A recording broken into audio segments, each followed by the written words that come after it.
এই যে আজকে ভাত, দুপুরকার ভাত দেখো তোমাদেরকে দেখাচ্ছি। এই যে গরম গরম প্রেসারের ভাত, এই যে মেয়েকে দিয়ে দিচ্ছি গরম গরম ভাত।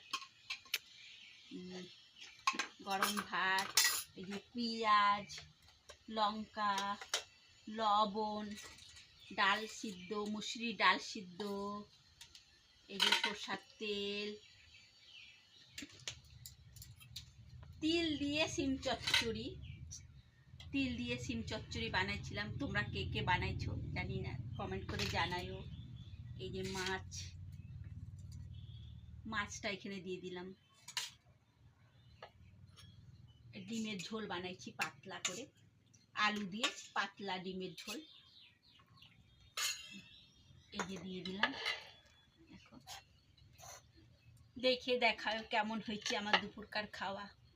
টাটা বন্ধুরা, সবাই দুপুরকার খাওয়া খেয়েছো আমাকে কমেন্ট করে জানাইও, তাহলে ভালো লাগবে শুনতে।